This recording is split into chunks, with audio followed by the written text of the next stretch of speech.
વાત કરીએ તો સુરેન્દ્રનગરના મગફળી અગ્નિકાંડ મામલે હવે વધુ કડક કાર્યવાહી થઈ રહી છે। ગુજકો માસોલના ચીફ કિરણ પટેલ અને નાફેડના અભિષેક શર્મા સામે સમન્સ ઇસ્યુ કરવામાં આવ્યા છે। વિરોધ પક્ષના આક્ષેપો પછી રાજ્ય સરકારની તપાસનો ધમધમાટ શરૂ થયો છે, જેમાં એ નિરૂપણ કરવામાં આવ્યું હતું કે રાજસ્થાનથી મગફળી ઘુસાડી ગોડાઉનમાં મૂકવામાં આવી હતી। આ મગફળી કયા ખેડૂતોના ગોડાઉનમાં હતી તેની સંપૂર્ણ માહિતી લેવામાં આવી રહી છે। ગુજકો માસોલના ચીફ કિરણ પટેલ અને નાફેડના અભિષેક શર્માને 24 માર્ચ સુધી હાજર રહેવા માટે સમન્સ મોકલવામાં આવ્યા છે। બંનેની પૂછપરછ કરવામાં આવશે અને 17 મુદ્દાઓ પર જવાબ માંગવામાં આવશે।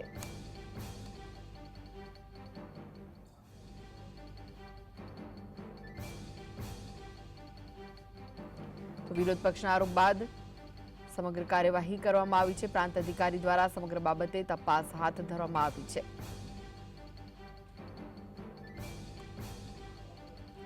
તો આ વિશે વધુ માહિતી માટે જોડાઈ ગયા છે સુરેન્દ્રનગરથી સંવાદદાતા ફઝલ। ગુજકો માસોલના ચીફ કિરણ પટેલ અને નાફેડના અભિષેક શર્માને 24 માર્ચ સુધીમાં હાજર રહેવા માટે સમન્સ મોકલાયા છે। શું વિગતો મળી રહી છે?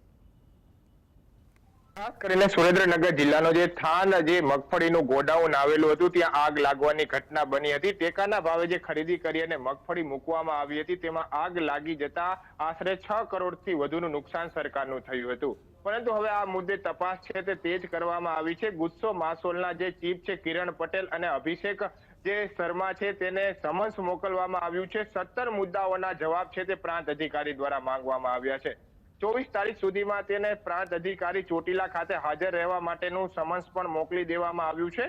ઉલ્લેખનીય છે કે જે ખેડૂતોની મગફળી ખરીદી કરવામાં આવી હતી તેમાં વિરોધ પક્ષનો એવો આક્ષેપ હતો કે જે રાજસ્થાનથી ખરીદી કરી અને આયા સ્થાનના ગોડાઉનમાં મૂકી દેવામાં આવી હતી અને ત્યારબાદ આગ લગાવી દેવાના આક્ષેપ બાદ હવે તપાસ તેજ કરવામાં આવી છે। રાજુભાઈ કરપડા ખેડૂત આગેવાન આપણી સાથે છે, તેમની સાથે વાત કરશું। હવે આ કિરણ પટેલ અને અભિષેક શર્માને નોટિસ આપવામાં આવી છે, સમન્સ ઇસ્યુ કરવામાં આવી છે, શું બાબત છે? મહત્વની વાત એ છે કે થાનગઢના એક ગોડાઉનમાં આગ લાગી। જે ગોડાઉનમાં કોઈ વાયર નહોતા, કોઈ સર્કિટ નહોતી, તેમ છતાં પણ આગ લાગી। આગ લાગવાનું કારણ ક્યાંક ને ક્યાંક શોર્ટ સર્કિટ બતાવવામાં આવે છે। જે ગોડાઉનમાં વાયર નથી, તાર નથી, ત્યાં શોર્ટ સર્કિટ શેના આધારે થાય? જે હાઈ ટેન્શન લાઈનનો તાર પસાર થાય છે એનો કદાચ તણખો પડે તો પહેલા પત્ર આવે છે। એટલે અમારી સીધી વાત એ છે કે ભૂતકાળમાં જે ગોડાઉનોમાં મગફળી ખરીદી વખતે જે કૌભાંડો થયા છે એ કૌભાંડોને ઢાંકવા માટે, પુરાવાઓનો નાશ કરવા માટે ભૂતકાળમાં જે આગ લગાડવામાં આવેલી હતી એ જ મુજબ આ થાનગઢના ગોડાઉનમાં આગ લગાડવામાં આવી હોય આવું અમારું સ્પષ્ટ માનવું છે। અને એ જ જગ્યા પર આજે પણ જો ચેક કરવામાં આવે અન્ય ગોડાઉન તો અન્ય ગોડાઉનમાં ખરેખર સ્ટોક મૂક્યો છે એટલો સ્ટોક અંદર છે ખરા? ક્યાંક ને ક્યાંક અમને એવું પણ જાણવા મળ્યું છે કે અધર ગોડાઉનો જે થાનગઢના છે જેમાં મગફળીનો સ્ટોક કરવામાં આવ્યો છે ગોડાઉનમાં પણ રજિસ્ટરમાં સ્ટોક બતાવે છે એટલો સ્ટોક અંદર નથી। ક્યાંક ને ક્યાંક પ્રાંત સાહેબ જે તપાસ ચલાવી રહ્યા છે, અમને વિશ્વાસ છે પ્રાંત સાહેબ સચોટ અને સાચી તપાસ ચલાવશે। પરંતુ જોવાનું એ છે કે આટલા દિવસ થયા, 15 દિવસ કરતા વધારે સમય થયો, હજુ સુધી એક પણ આરોપીની ધરપકડ શા માટે નથી થઈ? હજુ સુધી એક પણ વ્યક્તિને જેલમાં શા માટે મોકલવામાં આવ્યો નથી? નામજોગ ફરિયાદ હજુ સુધી દાખલ થઈ નથી। 6.5 કરોડ કરતા વધારે રાજ્ય સરકારની તિજોરીને આગ લગાડી અને ધુમાડો કર્યો છે। તો ખરેખર જે લોકો આમાં જવાબદાર છે તો એમાં સીધી વાત છે કે CWC નો અધિકારી ડાયરેક્ટ જવાબદાર છે। જ્યાં સીસીટીવી ફૂટેજ નહોતા તેમ છતાં ગોડાઉનને મંજૂરી આપી છે, ફાયર સેફટીના સાધન નહોતા તેમ છતાં ગોડાઉનને મંજૂરી આપી છે। મંજૂરી આપનાર અધિકારી અને ગોડાઉન મેનેજર આ બેની તો સીધી તપાસ થવી જોઈએ, એ બેને તો સીધા જેલમાં મોકલવા જોઈએ। ત્યાર પછી જે લોકોએ ખરીદી કરી છે ત્યાં ખરેખર એટલી ખરીદી થઈ છે કે કેમ? જે ખેડૂતોને ખરેખર પાક નુકસાનનું વળતર સૌરાષ્ટ્રમાં મળ્યું છે, જે ખેડૂતોનો પાક સદંતર નિષ્ફળ બતાવવામાં આવ્યો એ જ ખેડૂતના નામે પાછી મગફળીની ખરીદી શા માટે થાય ને કેવી રીતે થઈ શકે? એવા અન્ય બોગસ ખેડૂતોના નામે બહારથી લાવેલી મગફળી વેપારીઓએ ઘુસાડી છે।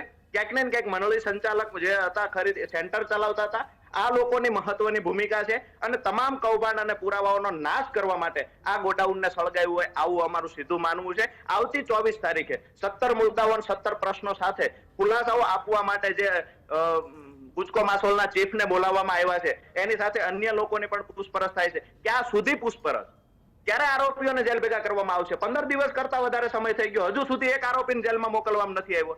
ખેડૂતોની અંદર ક્યાંક ને ક્યાંક એવી પણ ચર્ચાઓ છે કે ધાક પછેડો કરવા માટે આરોપીઓને બચાવવા માટેના કંઈક પ્રયત્ન થતા હોય. પ્રાંત સાહેબ જે તપાસ ચલાવી રહ્યા છે, આ તપાસમાં પણ અમુક લોકો પૂરતો સહયોગ ન આપતા હોય, આવું વારંવાર અમારી સામે આવ્યું છે. પરંતુ આવનાર દિવસોમાં 24 તારીખ પછી જે કઈ નિર્ણય લેવાનો હોય પ્રાંત સાહેબ અથવા તો અધર એજન્સી અથવા તો સરકાર નિર્ણય લઈ ગુનેગારોને જેલમાં મોકલે.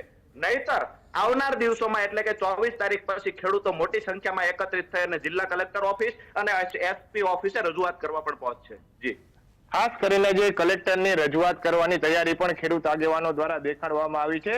6 કરોડથી વધુનું નુકસાન છે. ગુજસો માર્શોલના જે ચીફ છે તેમને સમન્સ મોકલવામાં આવ્યું છે.